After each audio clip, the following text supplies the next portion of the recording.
Ahí está. Bien. Y decimos que estos estados contables poseen limitaciones. Vamos a mencionar, digamos, las más sobresalientes para mi criterio. La más sobresaliente es que los estados contables no muestran el verdadero valor del negocio. ¿Sí?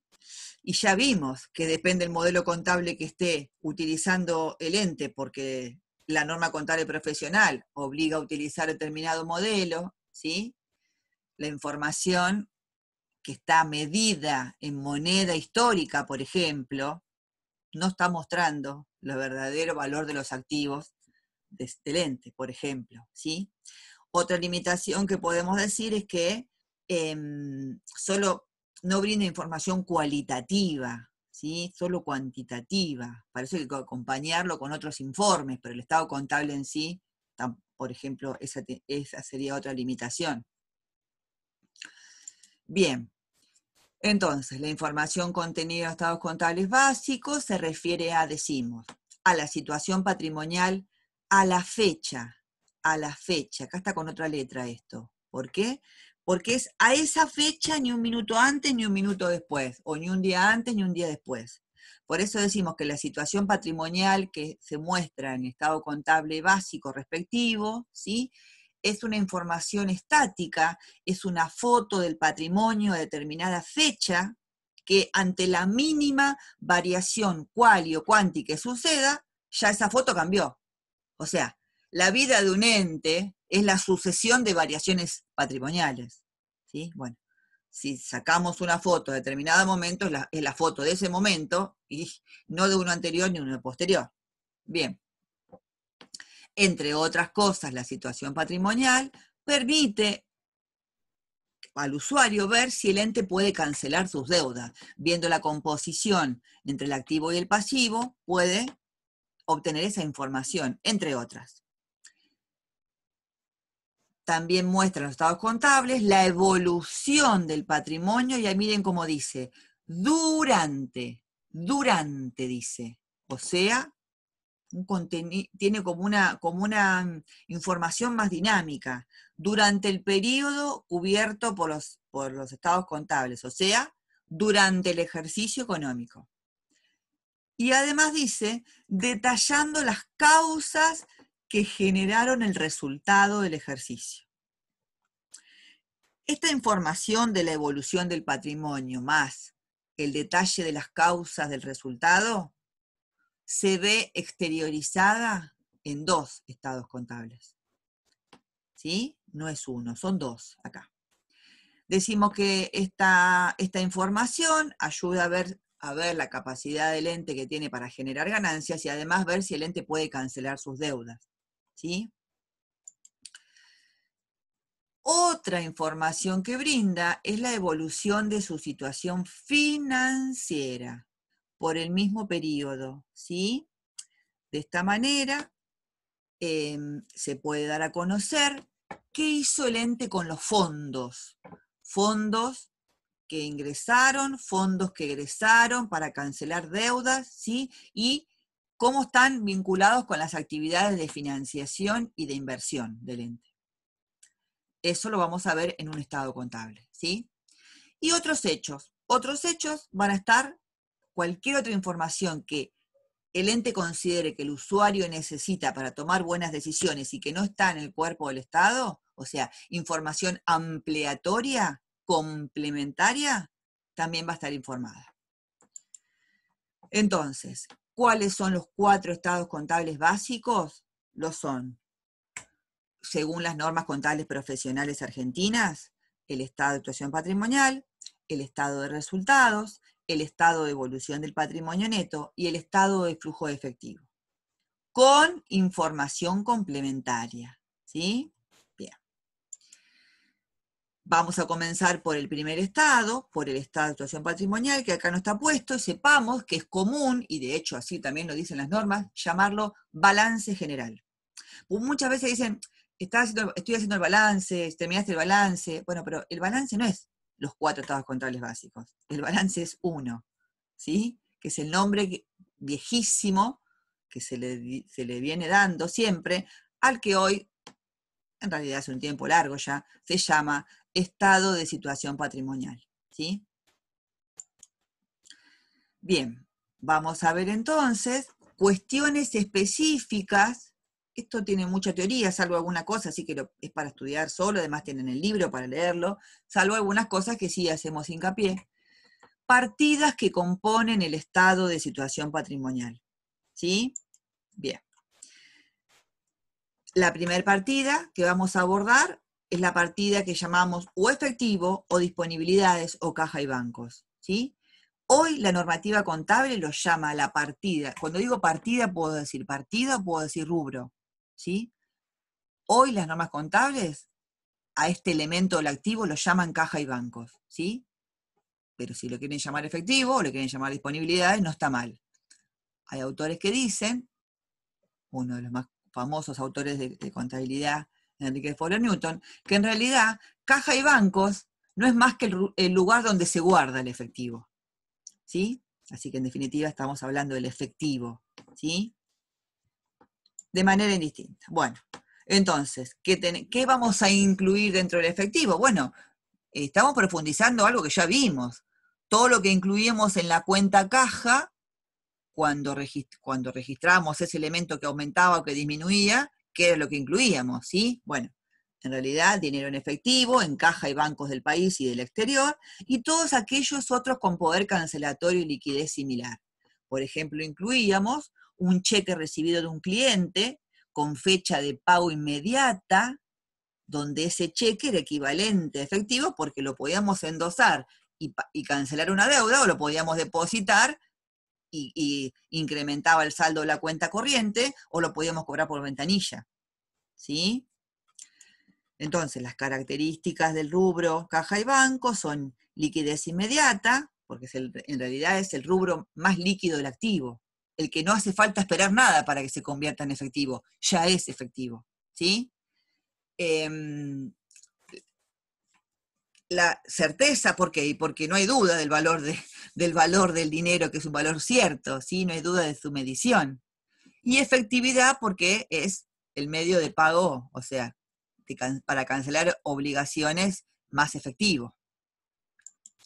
Bien, entonces, ¿cómo podemos encontrar el efectivo? Como la moneda de curso legal, cheques y cualquier otro instrumento que haga las veces de crédito, de dinero, o sea, estos cheques que decía hoy yo de fecha de cobro inmediata, ¿sí? Recibido de los clientes, dinero depositado en los bancos para poder emitir cheques sobre ellos y cancelar deudas, saldos bancarios en caja de ahorros, ¿sí? Acá la caja de ahorros hace unos cuantos años se desvirtuó su función, no es más un depósito bancario para ahorrar donde el banco le pagaba un interés a quienes tenían ese dinero ahí depositado, porque tenían extracciones limitadas, ¿sí?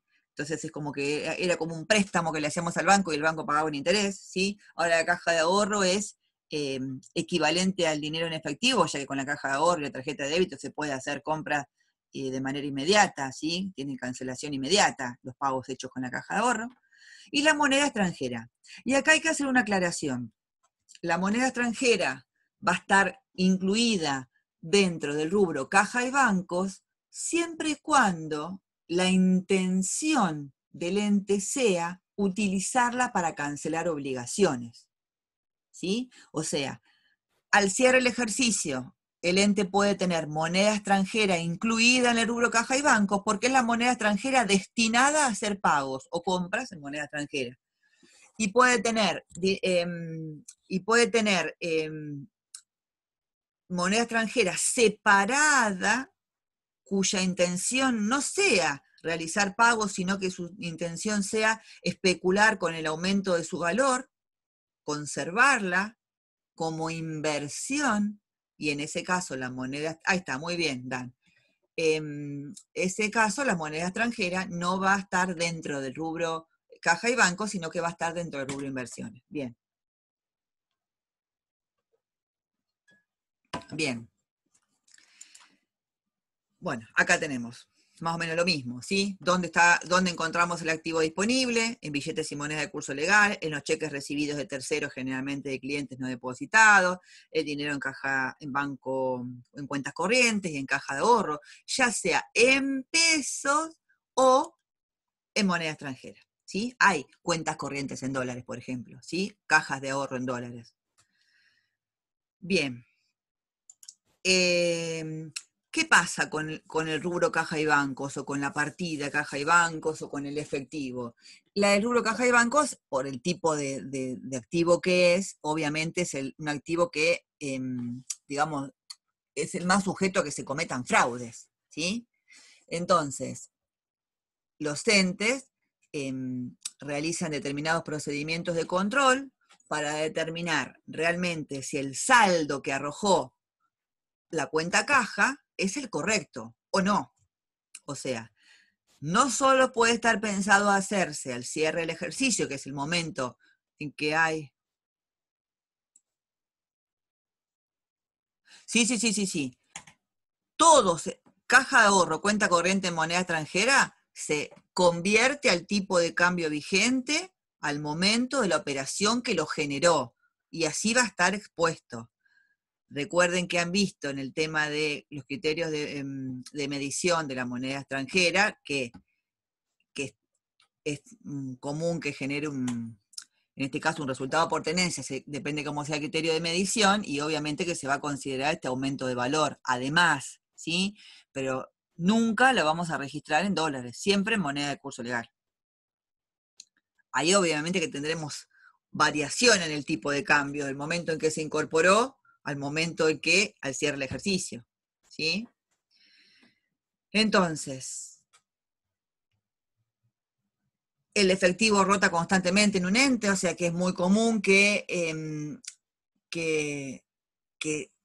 sucedan diferencias intencionales, no intencionales. Entonces hay que ver qué procedimientos se aplican para justamente determinar el saldo correcto de la cuenta caja y también del dinero depositado en las cuentas corrientes para exponerlos como corresponde, ¿sí? Bien. Entonces, el procedimiento que se utiliza para la caja es arqueo de caja, se llama así. ¿Qué busca verificar estas dos cuestiones que por algo están subrayadas acá? Busca determinar existencia y calidad, ¿sí? Existencia y calidad de los elementos incluidos en la cuenta caja. ¿Qué quiere decir esto? Existencia es, según el saldo del libro mayor, dice que debería haber 100 pesos. Se practica el arqueo, que no es otra cosa que un recuento físico de todo lo que hay en la caja. Se practica el arqueo. Y en total, sea caja o no sea caja, hay 80, ya ahí verificamos existencia. No hay lo que debería haber. Y además, calidad. ¿Por qué calidad? Porque tal vez lo que esté incluido, que surja del arqueo de la cuenta caja, no corresponde que esté clasificado como caja, porque no cumple con las condiciones para ser de rubro caja y bancos. ¿Sí? Bien, entonces, ¿qué puede pasar producto de este arqueo de caja? Pueden pasar dos cosas. Puede pasar que luego de practicado el arqueo, cuando se verifica la existencia, surja un faltante o un sobrante, o sea, que el total recontado, ¿sí?, sea mayor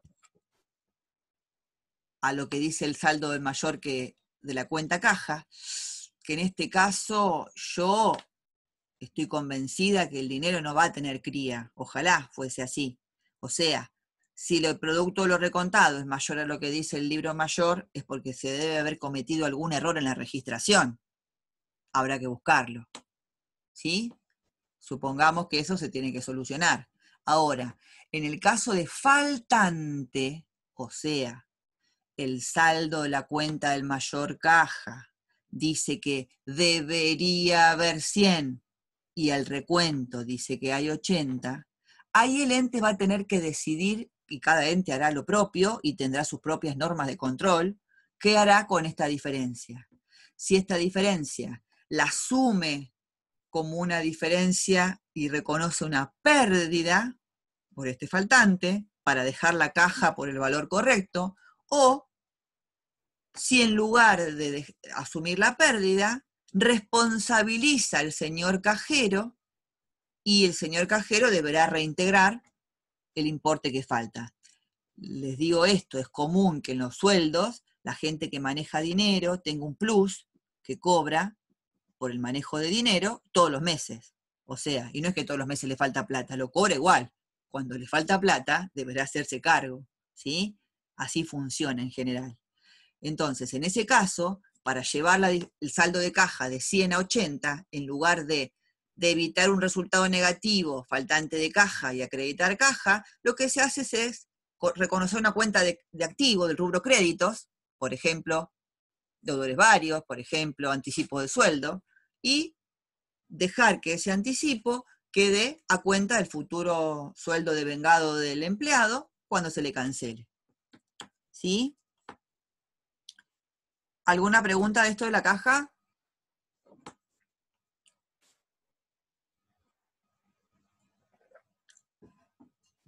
Bien. Entonces, controlamos la caja practicando este arqueo, ¿sí? Acá había una, acá estaba una, perfecto. Acá está el detalle, acá está todo lo que se encontró. Entendemos por qué hay cheques que cuando son de fecha vencida no se van a poder ir a cobrar ni a depositar, va a haber que ir a reclamarle al señor que nos lo entregó que lo cambie. O sea, no se pierde el derecho a cobrar, pero este cheque no es equivalente al dinero en efectivo, porque yo con este cheque no lo puedo ir a depositar ni lo puedo ir a cobrar en la cola, hacer la cola y cobrarlo, porque no me van a dar el dinero. Entonces hay que sacarlo de caja, ¿sí?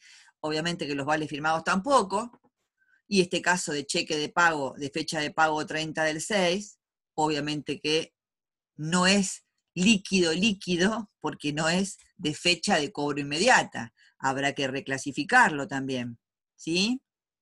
En cambio, este cheque de fecha 23 de marzo, siendo hoy el 31 de marzo, sí está apto para ser depositado y cobrado, ¿sí? Por eso es importante ver cuáles son las pautas, los supuestos, las normas, pautas, supuestos, normas que los entes deciden a los fines de que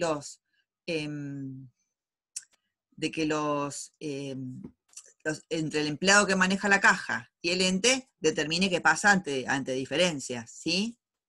Por ejemplo, acá dice que si son diferencias hasta 20 pesos se hace cargo, o sea, si las diferencias llegan hasta 20 pesos reconoce un resultado negativo, y acá dice que no se hace cargo si hay billetes falsos, billetes rotos, billetes dibujados, eso no se hace cargo, que se embrome el cajero por haberlos agarrado, ¿sí? En ese caso, entonces, se va a responsabilizar al señor cajero. Entonces, esta podría ser un modelo de una planilla donde se efectúe el resultado del arqueo, donde en un lado va a decir computable, o sea, ¿es caja? No es caja. ¿Es caja? El dinero y las monedas válidos y el cheque con fecha de pago de cobro inmediato. No es caja, todo lo demás. Y lo que no es caja habrá que reclasificarlo en la cuenta respectiva. ¿Sí? Este billete de 20 pesos que no sirve para circular, el ente no se va a hacer cargo, por más que sea de 20 pesos, porque es un billete falso. Entonces este billete es muy probable que se reclasifique a la cuenta anticipo de sueldo. Este cheque de fecha de pago vencida, renace el derecho a cobrar, porque en realidad quien me lo entregó nunca me pagó, si no se depositó este cheque, ¿sí? Podría ser un deudor vario, un cliente. Este vale afirmado por anticipo de sueldo, como su nombre lo indica, obviamente que no puedo ir a comprar nada y a pagar nada con este vale. Lo reclasificamos a la cuenta, por ejemplo, de anticipo de sueldo. Este cheque de pago diferido también es un crédito, lo reclasificamos en la cuenta cheques de pago diferido, valores al cobro, por ejemplo, ¿sí? Y un vale firmado por gastos no rendidos, también acá suponemos que se le entregó esos 15 pesos a un cadete para que vaya a comprar lápices, se hizo el arqueo y no estaban ni los 15 pesos ni los lápices, ni la factura. Entonces, ahí, cuando venga a rendir el vuelto, los lápices, no creo que haya comprado mucho con 15 pesos, nada, se registrará esa situación. Pero la plata no estaba, ¿sí? Bien, entonces, para verificar existencia, determinamos que el mayor dice que debería haber un total de 1220 y el total de lo recontado entre lo computable y lo no computable da 1215. Por lo tanto, hay un faltante de caja a reconocer como resultado negativo, no como un crédito, porque así son las normas que este ente decidió. Otro ente puede decidir otra cosa. ¿Sí? Bien. Entonces, ahora vamos a ver cuál es el procedimiento que aplicamos, ¿sí? Para controlar los saldos bancarios, ¿sí? Esta famosa conciliación bancaria, ¿sí? Que no es otra cosa que tomar el libro mayor de la cuenta banco respectiva y tomar el libro mayor que el banco emite de cada cliente y se lo proporciona al ente, ¿sí? Que se llama resumen bancario, pero en definitiva es el libro mayor. El banco lleva los libros mayores de cada uno de sus clientes. El ente es un cliente del banco, ¿sí? Por eso es importante para entender esto que pensemos, ¿sí? Esta cosa de movimientos en espejo. Recordemos, banco, cuenta corriente, cuenta de activo. Los activos donde aumentan.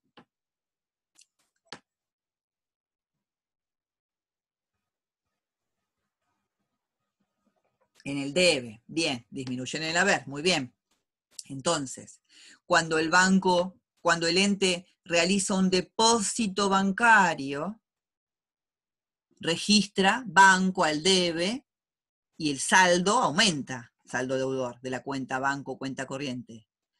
En el resumen bancario, ese movimiento aparece acreditado, porque para el banco el saldo disponible de sus clientes es acreedor, porque para el banco el dinero depositado del ente es un pasivo que tiene. ¿Sí? ¿Se entiende lo que digo? Entonces, depósito, débito la cuenta banco, en el resumen bancario aparece en la columna de créditos, acreditado.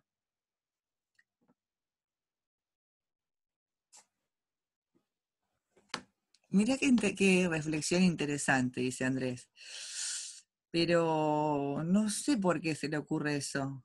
Contame, a ver. Haberes, sueldos, haberes, remuneraciones, le decimos indistintamente a las jubilaciones y a los sueldos de los activos, de las personas activas, de las que trabajamos, de las que no nos jubilamos.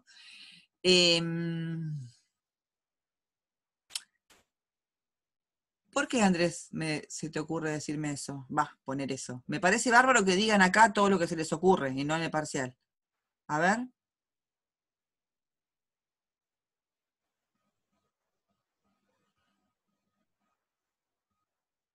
Si querés hablar, ¿eh? Porque cuando escucho en la TV, un ejemplo.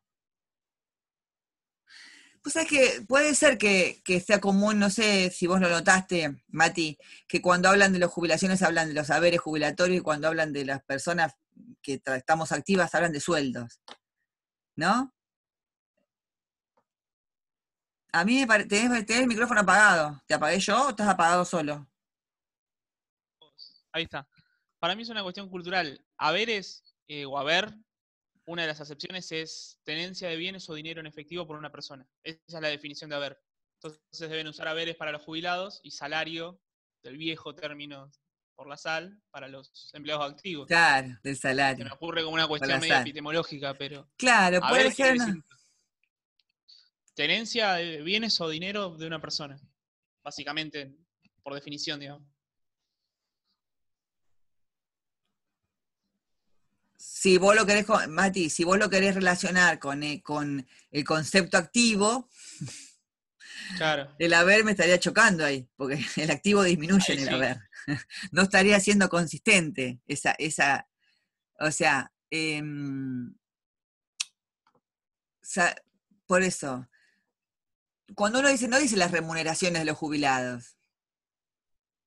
No, decís Los saberes, sueldos pero de los bueno, jubilados no se dice nunca, seguro. por Seguro. eso te digo, para mí es una cuestión conceptual. No se llama sueldos porque el sueldo se le debe a una persona que trabaja activamente. Los jubilados cobran por una cuestión previsional, ¿no?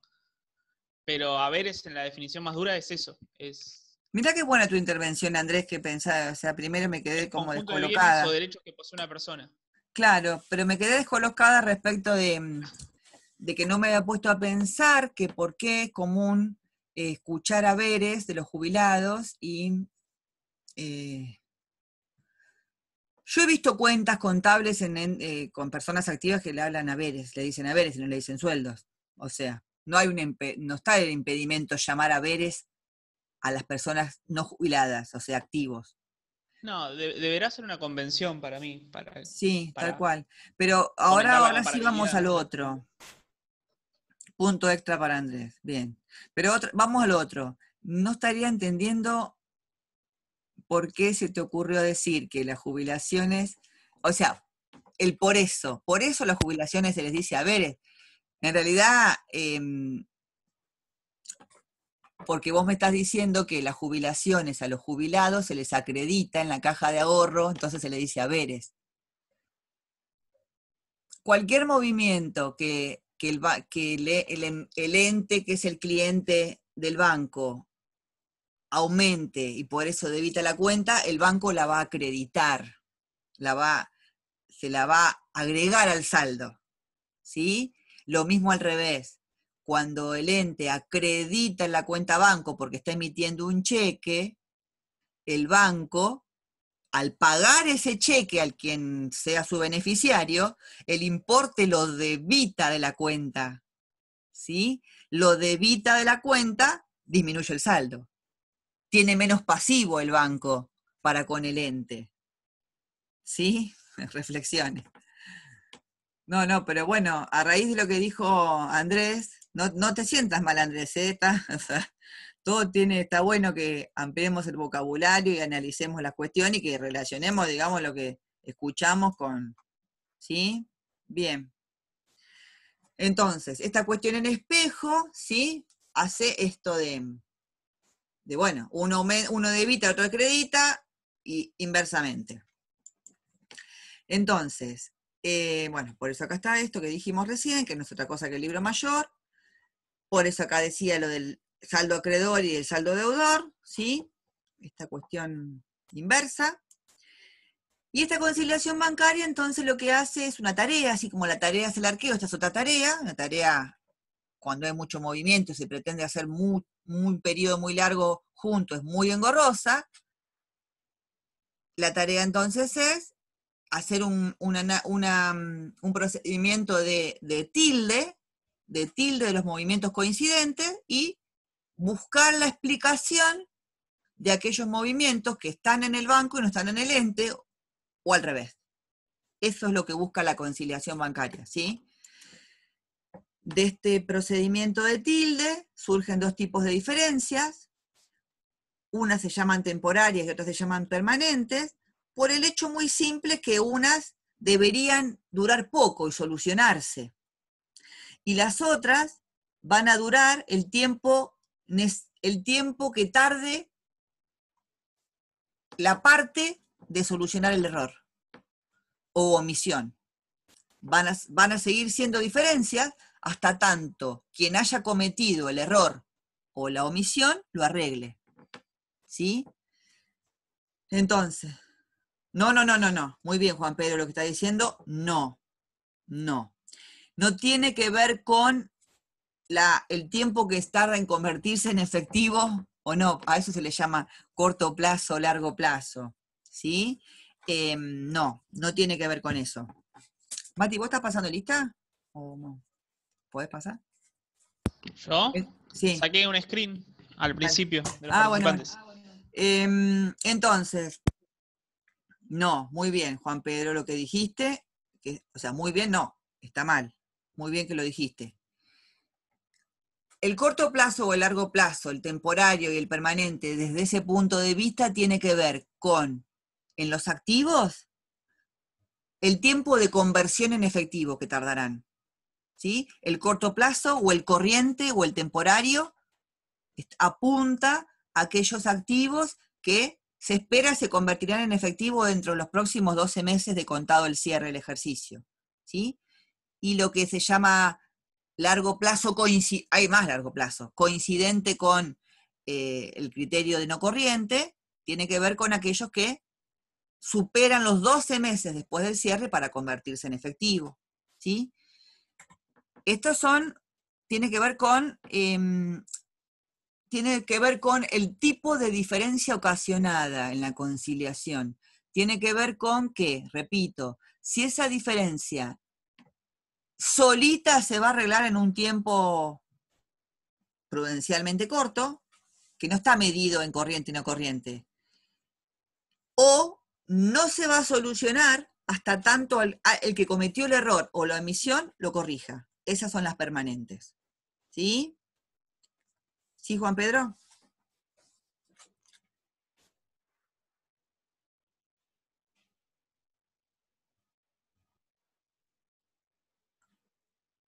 Bien. Entonces, diferencias temporarias son las que se solucionan solas, diferencias permanentes lo serán hasta tanto se efectúen los ajustes. Un ajuste es un asiento en el libro diario y la mayorización posterior. ¿Sí? Este ajuste entonces, o asiento en el libro diario, ¿sí? Lo va a hacer quien cometió el error o la omisión, porque hay como una cosa muy, como digo yo a veces, un inconsciente colectivo en creer que las diferencias permanentes son las que el ente debe ajustar. No, las debe ajustar quien haya cometido el error u omisión. Por ejemplo, si por error el banco debitó un cheque que era de otro cliente de él, se lo debitó al ente, el ente lo único que puede hacer es reclamar esa situación, pero no va a ser un asiento para arreglar algo que está mal hecho por el banco. ¿Sí? Reclama y el que va a tener que hacer el ajuste para arreglar la situación va a ser el banco. ¿Sí? Estas diferencias que están mencionadas como temporarias son diferencias que son temporarias, pero eso no quiere decir que pasado un tiempo no puedan llegar a transformarse en permanentes. Comienzan siendo temporarias, ¿sí? Dice entonces, los depósitos efectuados por el ente que se encuentran pendientes de ser acreditados por el banco, ¿sí? ¿Qué pasa? Esto te ha vinculado a la operatoria bancaria, a lo que se llama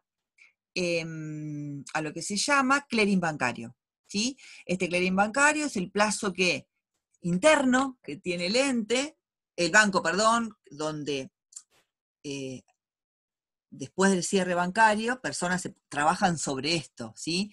Lo que tarda un depósito, no un depósito en efectivo. Si el ente fue a depositar dinero en efectivo, no hay clearing, es inmediato la acreditación. Estamos hablando cuando el ente deposita cheques que recibió de sus clientes, de otros bancos, de otras ciudades, de otras provincias, ¿sí? Entonces, el ente lo registró en el momento que lo depositó y puso banco, cuenta corriente al debe, y resulta que van a pasar mínimo 48, 72, 96 horas para que aparezca acreditado en el banco. Eso es una cuestión temporaria que se va a solucionar cuando pase el tiempo necesario. Pero si justo hacemos un corte nosotros en el medio, porque hacemos la conciliación bancaria y tenemos ese depósito que acá está y acá no está, bueno, esa diferencia hay que,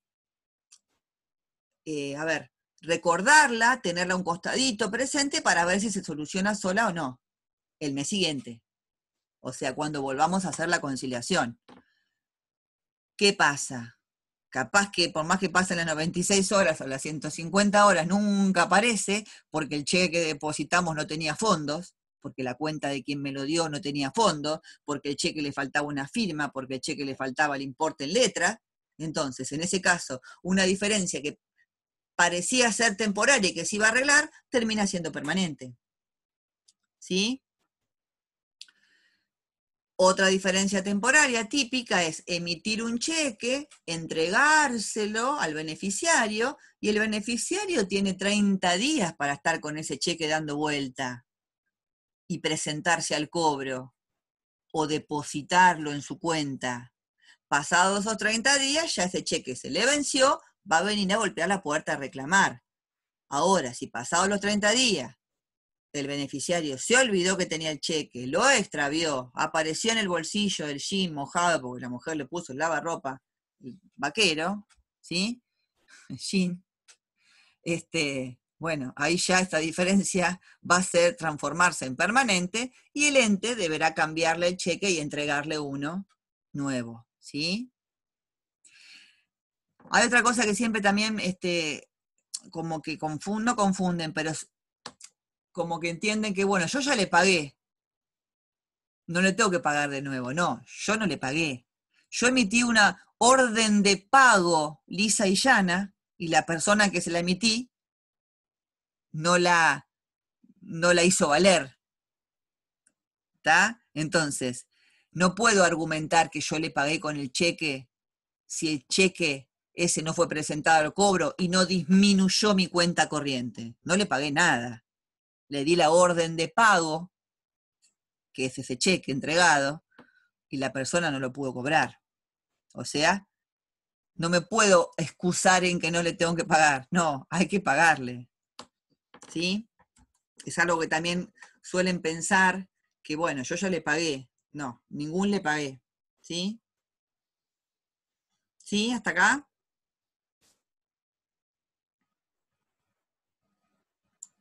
Bien. Permanentes. Además de las que se puedan transformar, que eran primero temporarias, pueden ser también estas. ¿Sí? Pueden ser entonces estas que dice comisiones o gastos de sellados bancarios. ¿Qué me debería haber enviado el banco, perdón, y no me lo envió y me estoy dando cuenta en el momento de la conciliación que aparecen debitados en el resumen bancario? ¿Qué me debió haber enviado?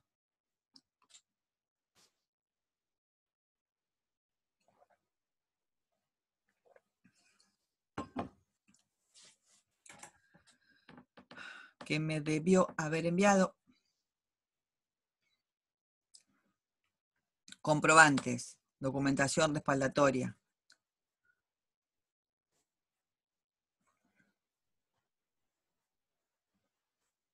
Nota de débito bancaria, Mariquena, muy bien. Debió, pero no lo hizo. Como no lo hizo, nos estamos enterando por el resumen bancario. ¿Sí? Bien.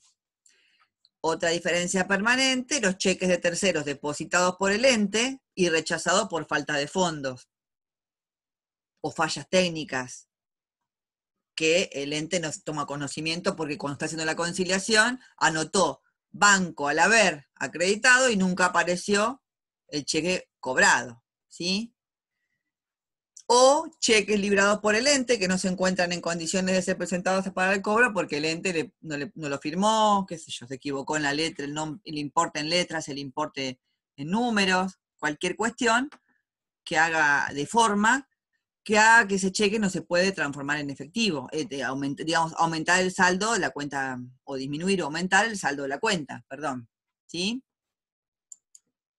Bien, vamos a decir algo entonces.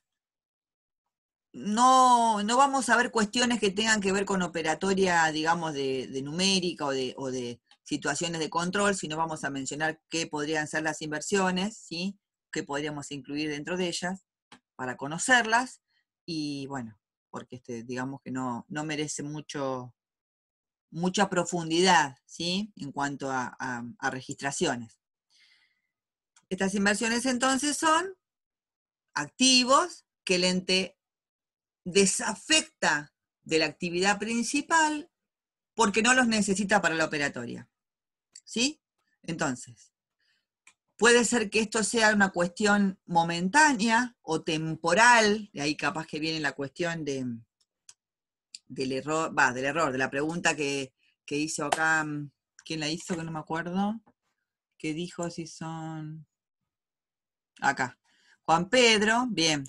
O, acá sí estamos con eso, o colocaciones de fondos que no va a necesitar en un plazo largo, por ejemplo, ¿sí? Entonces, las va a poder invertir o en otro tipo de activos o con otras intenciones, ¿sí? Por eso, como para definirlas, son activos que están ajenos a la actividad principal del ente, por eso es importante entender que los resultados vinculados a estas inversiones son no operativos, ¿sí? Porque están al margen de la actividad principal, ¿sí? ¿Cuál es la intención de colocarlos? Lucrar, obtener una renta u obtener otro beneficio de otro tipo. Depende el tipo de inversión, ¿sí? Acá sí entonces, miren esto, pero presten atención, acá estamos haciendo al corto plazo y al largo plazo, no como las diferencias, ¿sí? Nada que ver, ¿sí? ¿Qué es lo que hace que una inversión sea temporaria, de corto plazo, o permanente o de largo plazo, o temporaria o corriente, o permanente o no corriente? Lo que hace es, dos cuestiones hacen a eso. La intención que tenga el ente para con esa inversión, y la posibilidad de realización. Acá realización está tomado como conversión en efectivo. O sea, ¿qué intención tiene el ente? Adquirirla y dejarla durante ejercicios y ejercicios. Tiene la intención de adquirirla y transformarla en efectivo pronto porque va a necesitar la plata para la actividad principal. Y ahí va a tener que ver, porque la intención puede ser, tengo 1.000.000 de pesos disponibles solo durante 30 días. Y bueno, yo no puedo pensar en, no, pues supongamos que no es 1.000.000 más, no sé, que se puede comprar por 1.000.000. Supongamos que sean 10 millones. Porque después lo voy a necesitar para pagar los proveedores y los sueldos. Soy una mega empresa, ¿sí? Yo no voy a hacer, me va a ocurrir comprar un inmueble para alquiler, que es, yo no me dedico a alquilar inmuebles, soy Carrefour, ¿sí? Me dedico a la industria alimenticia, ¿sí? No, tengo 10 millones de pesos ociosos durante 30 días. No se me va a ocurrir comprar un inmueble para alquilar y obtener un alquiler, una renta periódica, ajena a la actividad principal que es la venta al minorista de productos comestibles o lo que fuese, porque la posibilidad de realización, de transformarlo en efectivo, no depende de mí. Tengo que tener la seguridad que a los 30 días la voy a poder vender para transformarla de vuelta en efectivo y si ya ni siquiera pensar en si voy a ganar o voy a perder, si voy a recuperar los 10 millones, porque tengo que poder venderla en un mes al mismo precio.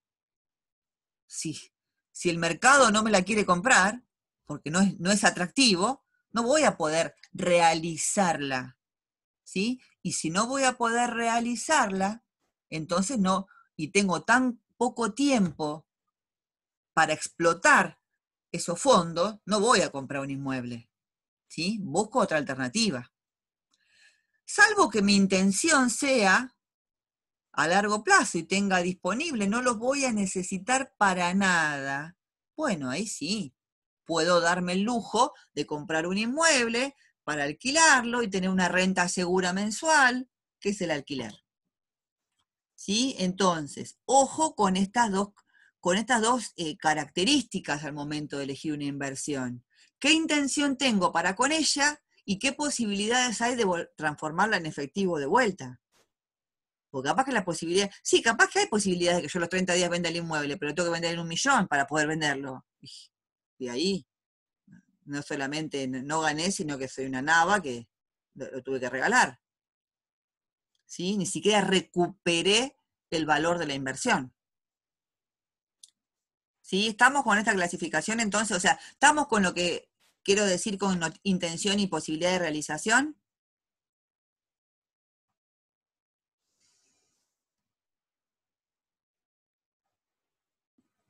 Bueno, bien.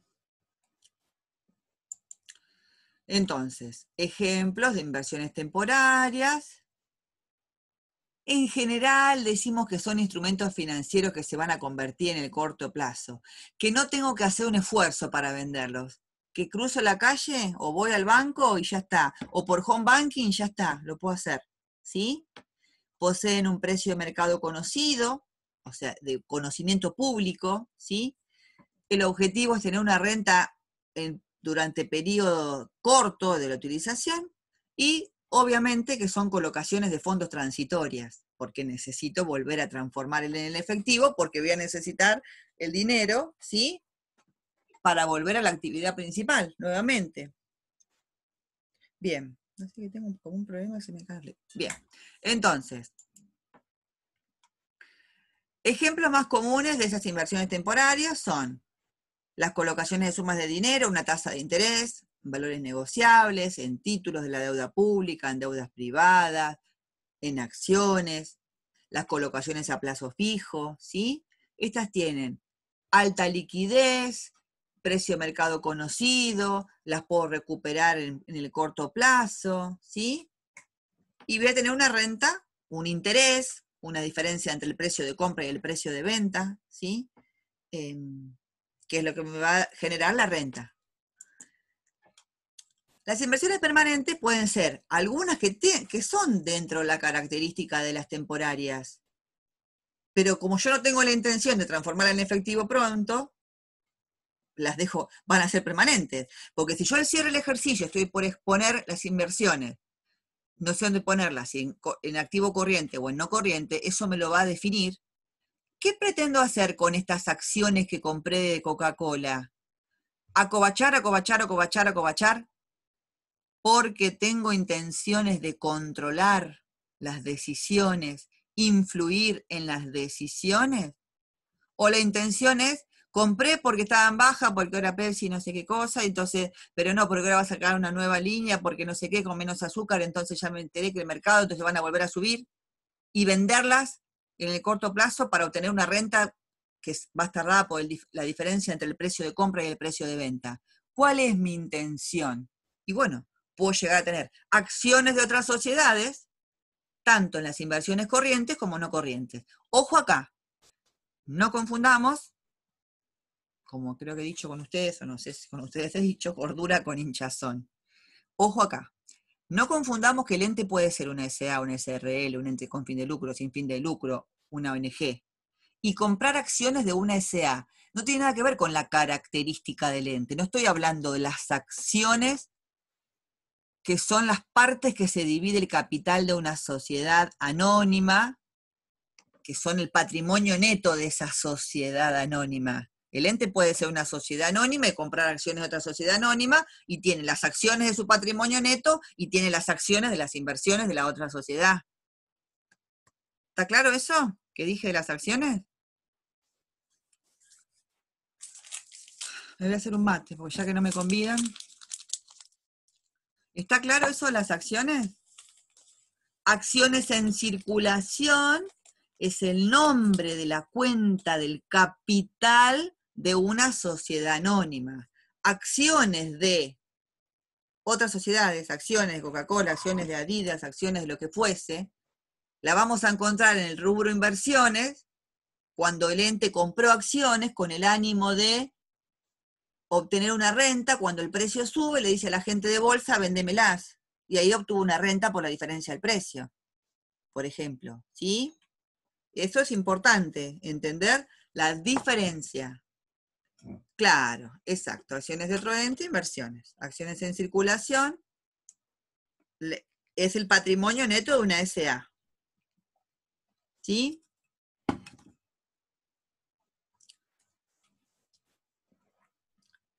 Bien. También dentro de las inversiones permanentes tenemos, por ejemplo, los inmuebles para alquilar. Hoy se llaman propiedades de inversión.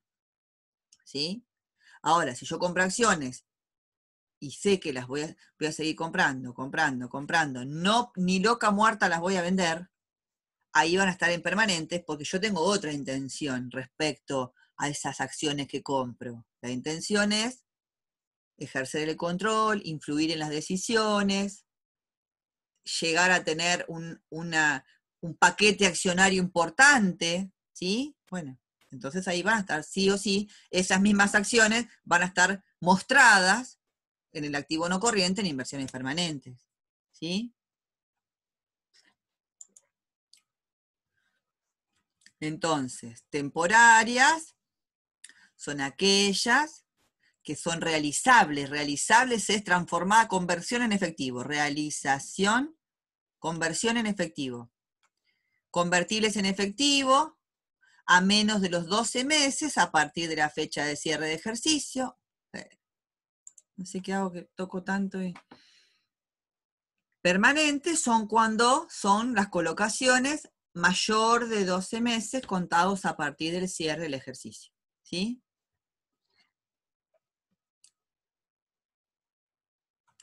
A ver una cosita.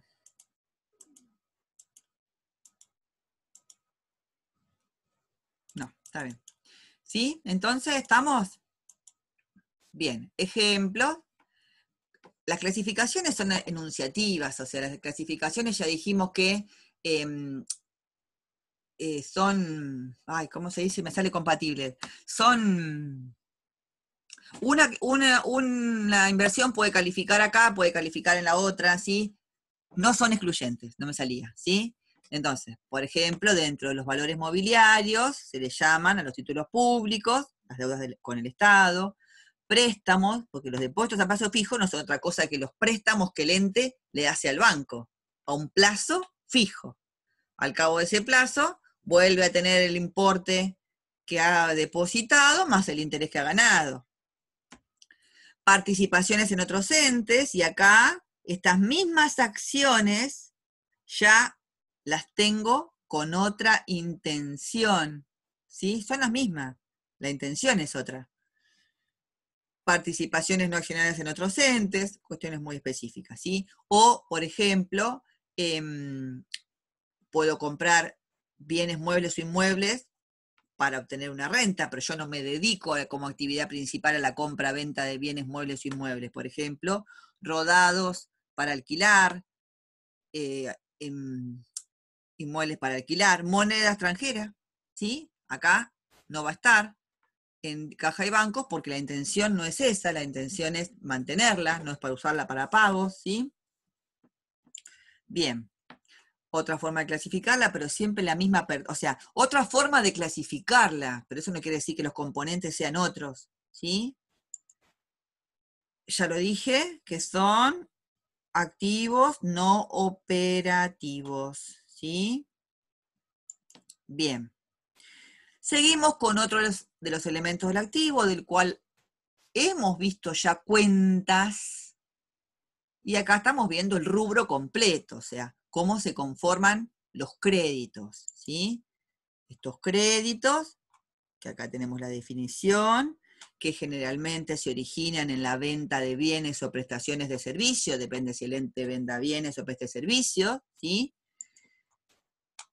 Que cumplen con la definición de ser un activo, si no, no serían créditos, y que quien sea el deudor ineludiblemente debe pagar, o altamente probable, y acá hay algo que estamos en el terreno de las contingencias de créditos, algo vamos a decir, y esta fecha, digamos, de cobro de parte del ente puede ser determinada de manera exacta, o puede ser aproximada, o puede ser cuando el ente decida reclamarlo, ¿sí? O cuando ocurra algún hecho.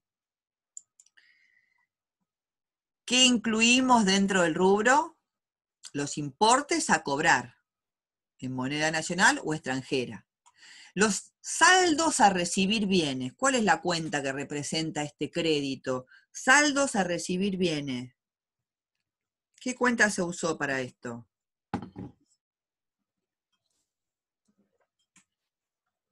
O sea, el ente hizo un pago, pero no recibió el bien que compró. ¿Qué cuenta representaba esto?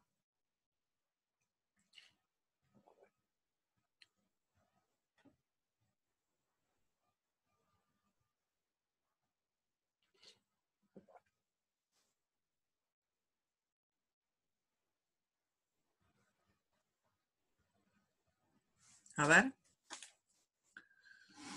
Supongamos que es un proveedor.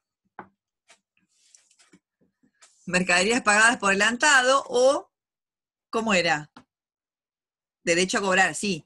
No es un derecho a cobrar. El derecho a cobrar es el de arriba, Camila. ¿Cuál sería esa?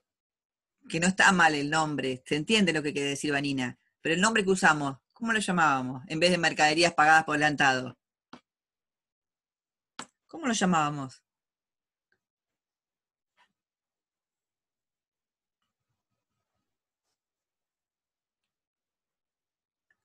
A ver. Estamos en lo que dijo Camila. ¿Cómo? ¿En consignación? No, en consignación, recibido o entregado. Ojo acá, con la consignación. Adelanto a proveedores o anticipo a proveedores, ¿sí? Es lo mismo si las llaman mercaderías pagadas por adelantado. No es común, no es común escucharlo, pero se interpreta lo que estamos queriendo decir. Entonces, en vez de tener el derecho a recibir dinero, tengo el derecho a recibir bienes, ¿sí? O si el proveedor es un proveedor que me presta servicios y le pagué por adelantado la pintura del edificio, es un anticipo también de servicios o un servicio pagado por adelantado, ¿sí? También está bien. Saldos que reducirán deudas futuras no tienen ni idea, porque no hemos hablado nada de esto. También hay anticipos de impuestos que el ente está obligado a pagar, ¿sí? O retenciones o percepciones de impuestos sufridas. Sin hacer nada, le retienen o le perciben un impuesto que después se lo puede tomar a cuenta del impuesto a pagar. Por eso dice que reducirán deudas futuras, el impuesto a pagar. ¿Sí? Es muy común esto, los adelantos de impuestos. Pagos a cuenta, retenciones o percepciones, ¿sí? A eso se refiere. No sé si me están hablando. Bien.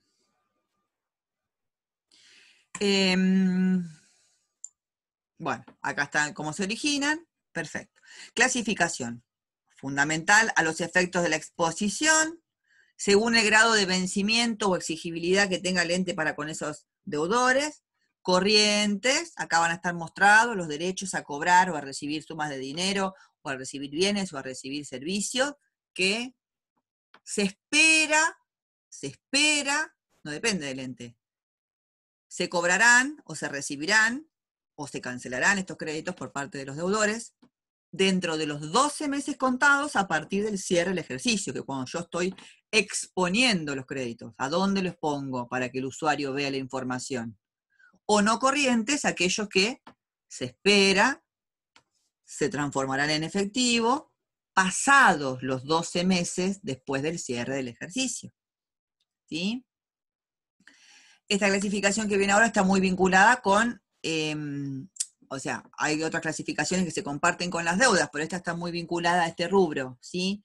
Que es, según la posibilidad de cobro, según el estadio del deudor. Tenemos deudores normales, que son aquellos cuyo crédito aún no está vencido. Deudores morosos son aquellos que están atrasados, que no conviene que en la cuenta deudores por ventas o clientes estén los saldos de los deudores atrasados, porque eso quita calidad de información a la información contable, ¿sí? Y mucho menos aquellos deudores que han sido intimados y que se les ha mandado carta documento, ya se le ha iniciado juicio, que están todavía más complicados, ¿sí? Este estadio de distintos deudores conviene abrir esta información para mostrarle al usuario. Bueno, según cómo están instrumentados, ojo acá, ojo acá, ojo acá, en cuenta corriente comercial, le vendimos a plazo, le vendimos a crédito, le vendimos de palabra, ojo, ojo, no la cuenta corriente bancaria, ojo acá. O están documentados, o sea, le exigimos que nos entreguen un pagaré para más seguridad, y el pagaré tiene intereses incluidos o no. Según cómo van a ser cancelados, repito, las clasificaciones no son excluyentes, un crédito puede encasillar en varias clasificaciones, en moneda nacional, en moneda extranjera, o se van a cancelar porque lo vamos a cobrar a recibir bienes o servicios. Según si estos créditos están garantizados, ¿sí? Garantizados o no, o sea, el deudor no le exigimos que preste ninguna garantía ante el no pago, entonces es sin garantía, o si le exigimos que, un poquito exagerado, pero no se da esto por la actividad comercial en sí, que nos garantice constituyendo una hipoteca sobre un bien inmueble de su propiedad para garantizarnos que si no paga, el ente puede ejecutar la hipoteca y cobrar, ¿sí? O sobre un rodado o una maquinaria agrícola que se prendan, que es el derecho real de garantía que grava los bienes muebles, y entonces si el deudor no paga, el ente puede ejecutar esa garantía prendaria. O una garantía personal es que el deudor asigna a una persona conocida de él, que presenta información de su situación patrimonial, y el ente, entonces, si el deudor no paga, el ente le puede cobrar a este garante o aval, ¿sí? A esto se refiere, lo de la garantía. Esta clasificación y la otra también conforman la clasificación para las deudas, ¿sí? Es como que es las dos caras de una misma moneda, ¿sí? Obviamente, ya lo habíamos dicho allá más arriba, que lo había comentado uno de ustedes, estos créditos en moneda extranjera, como cualquier activo en moneda extranjera, debe convertirse a la moneda local, pesos argentinos, al tipo de cambio vigente, en este caso comprador, ¿sí? Porque sería la cotización que obtendría el ente si fuese a vender esa moneda extranjera, ¿sí? Bien, y unas cositas más de los créditos que es importante que sepamos.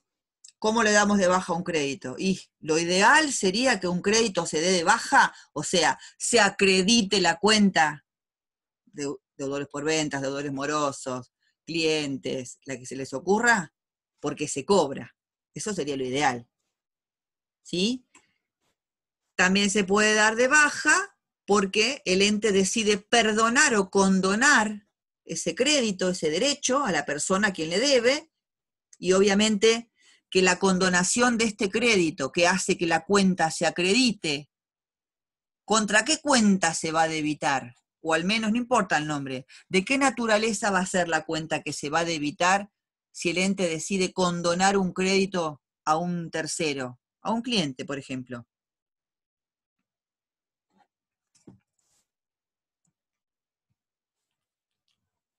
Resultado, negativo o positivo, Carolina. Negativo.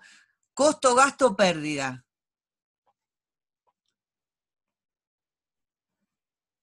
Muy bien, pérdida. Tal cual, pérdida, ¿sí? Bien, la otra situación es que puede prescribir. Puede prescribir, esto tiene que ver con el ente pierde los derechos jurídicos o legales para poder exigir el cobro, ¿sí? Esto tiene que ver con la ley, con el código, con la normativa jurídica, ¿sí? Que hay plazos donde uno no puede más exigir el cobro, que se dice que ese crédito está prescripto, ¿sí? También, obviamente, lo doy de baja contra una pérdida. Y la otra situación que se da es la incobrabilidad.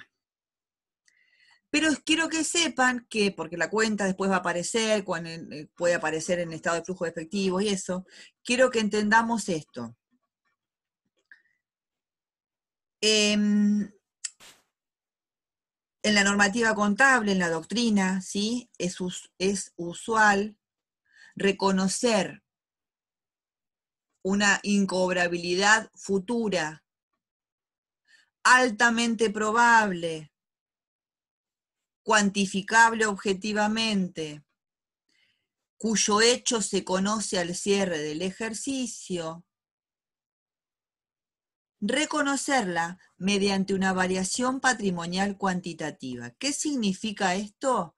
Me anticipo a reconocer la incobrabilidad porque es altamente probable y lo puedo medir de manera objetiva, en pesos, en moneda de curso legal, que ese hecho ocurra en el ejercicio siguiente. Así funciona.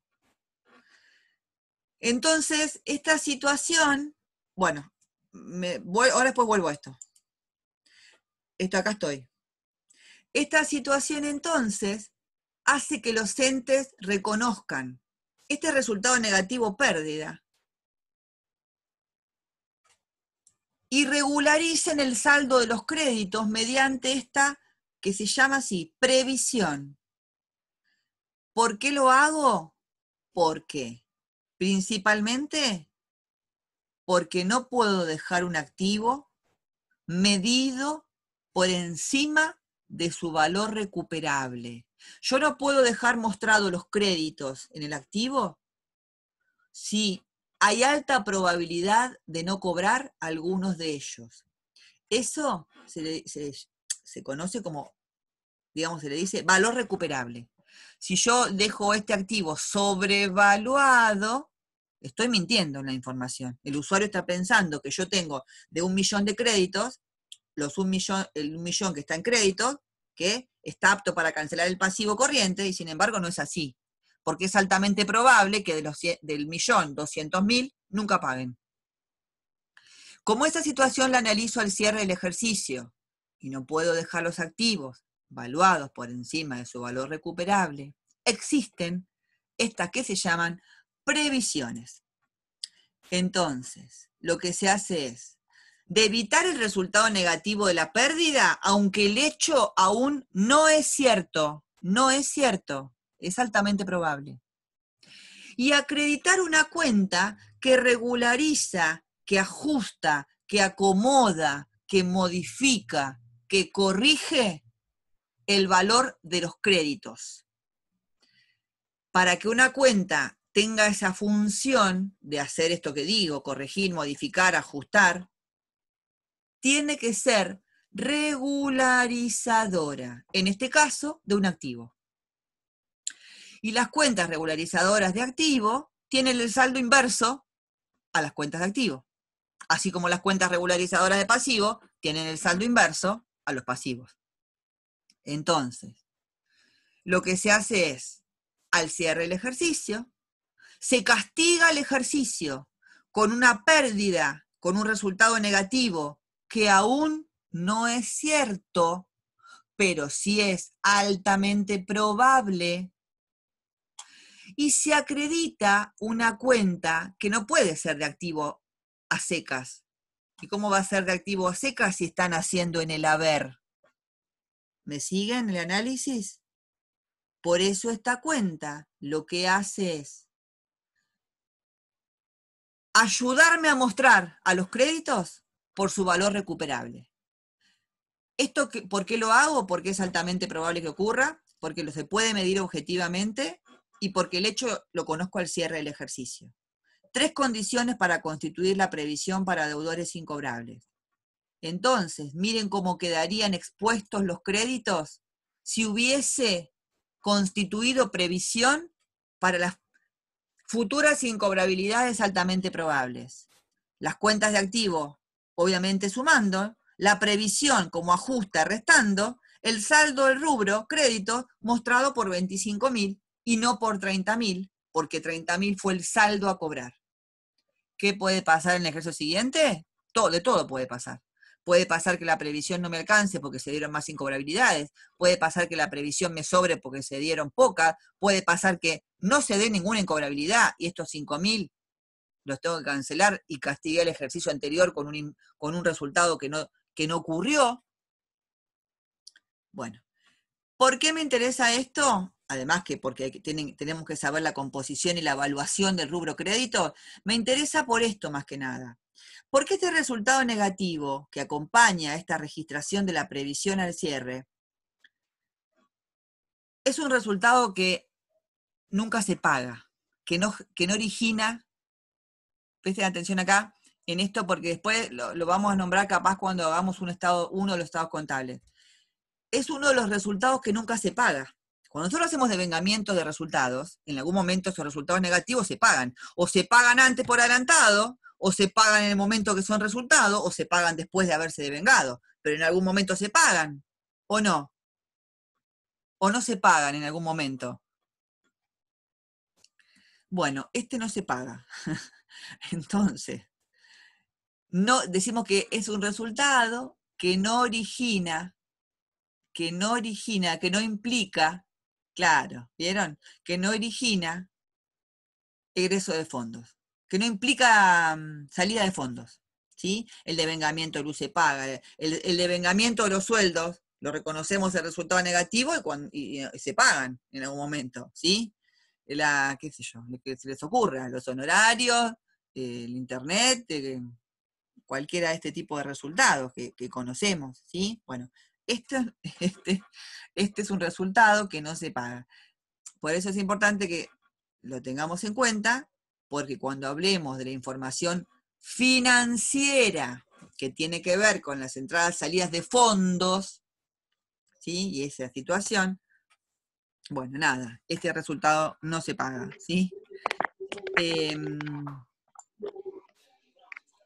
Bien, nada más. Nada más por hoy, ¿sí? Bueno, no sé si quedó alguna pregunta de esto. Dejo acá, si querés, la grabación, Mati. ¿Alguna pregunta de esto, de este tema?